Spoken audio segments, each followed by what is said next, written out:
Poison Study by Maria V. Snyder. Audiobook by Cinna. Chapter 11. Valek's face, inches from mine, resembled a statue. Silent, cold, and devoid of emotion. My door had been left ajar, and even the faint glow of lantern light slipping through the gap at the threshold couldn't lend his blue eyes any warmth. Valek, what's wrong? Without warning, he released me. Too late I realized that he had held me suspended above the floor. I landed in a heap at his feet. Wordless, Valek left my room.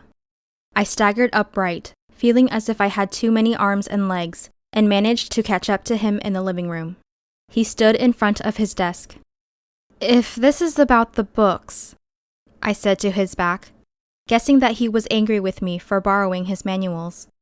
He turned. "Books? You think this is about books?" His voice held amazement for a brief moment, before it turned sharp and cutting.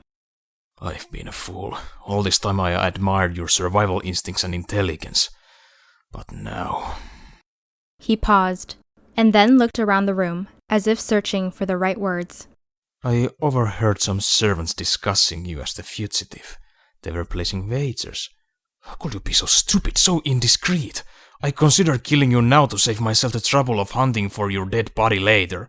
I didn't tell a soul. I allowed anger to color my voice. How can you think I would jeopardize my own life? "Why should I believe you? The only other person who knew was the commander." Well, Valek, you're the spy master. Couldn't someone have overheard the conversation? Who else has access to this room? You left your notes in full view on your desk. Before he could leap to another wrong conclusion, I hurried on. They were conspicuous. If I noticed them with just a quick glance, then they begged for inspection to someone seeking information. "What are you saying? Who are you accusing?" A ridge of flesh grew above Valek's nose as his eyebrows pinched together. Alarm flashed across his face before being doused by his stone gaze. His fleeting expression told me a great deal. Either Valek had been so convinced that I had gossiped to the servants that he hadn't considered other options, or he couldn't accept the possibility of a breach in his security. For once I had thrown him off balance, if only for a second. Someday I would dearly love to see him in an ungainly heap at my feet. I have my suspicions, but I'll accuse nobody without proof. It's unfair, and who would believe me? "No one." Valek snatched a gray rock from his desk and hurled it toward me. Stunned, I froze as the stone whizzed past and exploded on the wall behind me. Gray debris pelted my shoulder and rained to the floor. "Except me." He sank into a chair. "Either I'm addicted to risk or you're starting to make sense and we have a leak. An informer, a gossip, a mole. Whoever he is, we need to find him." Or her. Valek frowned. Do we play it safe and find another fugitive? Or cancel the exercise? Or continue as planned and make you both fugitive and bait, enticing our spy to reveal himself? He grimaced. Or herself.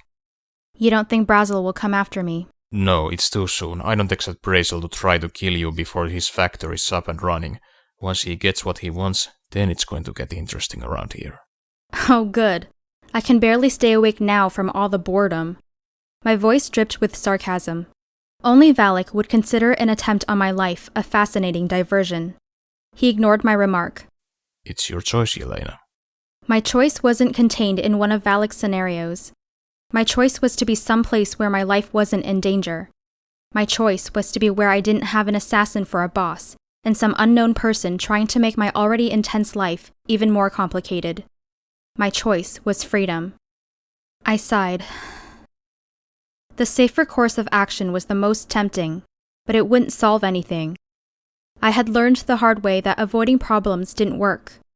Run and hide were my trademark impulses, which only led to being trapped in a corner, with no recourse other than to blindly strike out. The results were not always favorable, the lack of control unnerving. My survival instinct seemed to have a mind of its own. Magic. The word floated at the edge of my mind. No. Someone would have noticed by now. Someone would have reported me. Or would he? If that someone was Brazel. Or Rayad. I shook my head, banishing the thoughts. It was in the past. I had more immediate concerns. Okay. I'll dangle on the hook to see what fish swims out. But who's going to hold the net? I will. I let out a slow breath. The tight feeling around my stomach eased. Don't alter your plans. I'll take care of everything. Valek picked up the paper with my name on it. He dipped the corner of the page into a lantern, setting it on fire. I should probably follow you to the fire festival tomorrow night, unless logic has made you decide to turn down Rand's offer and stay in the castle. He let the burning paper float to the floor. How did you... I stopped. I wasn't going to ask.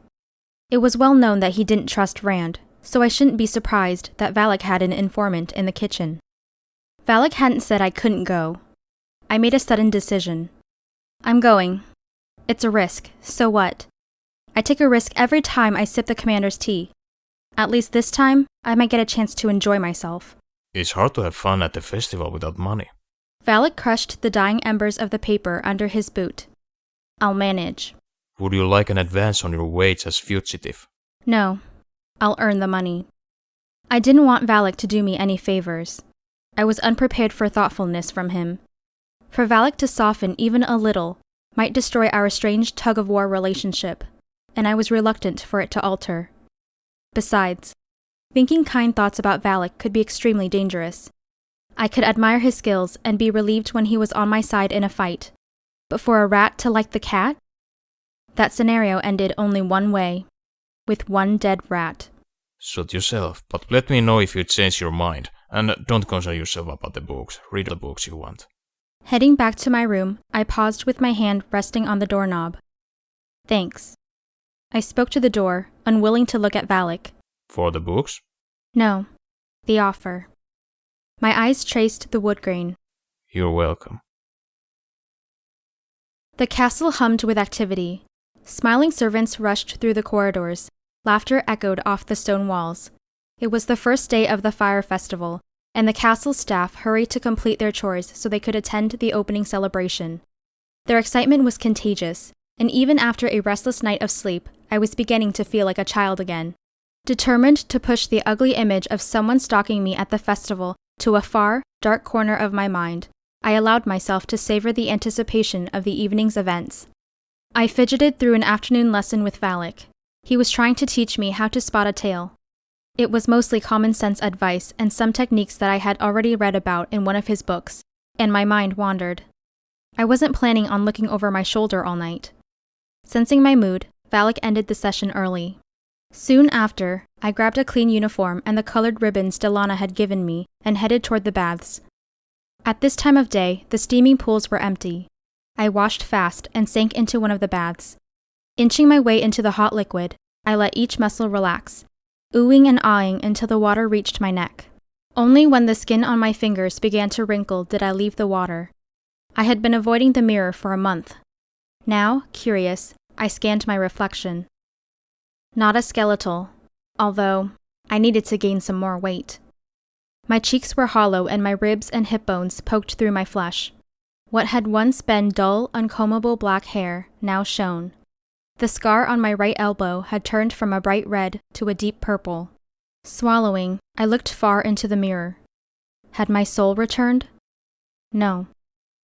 Instead, I saw Rayad's smirking ghost floating behind me, but when I turned around, he was gone. I wondered what Rayad wanted. Revenge, most likely. But how would you confront a ghost? I decided not to worry about it tonight.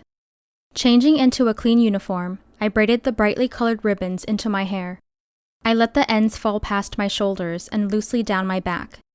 When I reported to the commander to taste his dinner, I expected a tart comment on my unmilitary hairstyle. All I received was one raised eyebrow. After dinner, I raced to the kitchen. Rand greeted me with a huge smile. The staff was still cleaning, so I helped scrub the countertops and floors to avoid the awkwardness of just standing around waiting. Rand reigned over an immaculate kitchen, and only when the kitchen was spotless was the staff dismissed. While Rand changed out of his stained uniform, I watched a small group of people talking among themselves as they waited for him. I knew them all by sight and reputation, but hadn't spoken to any of them. Occasionally, one or two glanced warily in my direction. I suppressed a sigh, trying not to let their nerves bother me. I couldn't blame them. It wasn't a secret that I had killed Rayad. Of the group, Porter was the oldest. He was in charge of the commander's kennels. Another holdover from the king's reign, he had been deemed too valuable to be replaced. He scowled more than he smiled, and Rand was his only friend.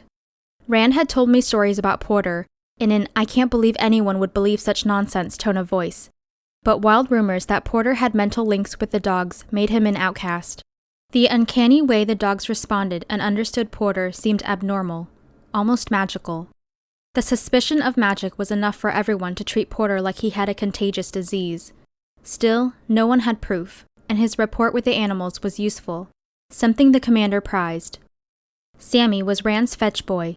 A thin child of 12, his sole purpose was to obtain anything Rand needed. I'd seen Rand yell at Sammy, then hug him in the space of a heartbeat. Liza was a quiet woman, only a few years older than me. She was the castle's pantler, in charge of the pantry's inventory. Liza plucked at her uniform sleeve like she was nervous, but I guessed talking with Porter was better than being near me. When Rand emerged from his rooms, we left the castle.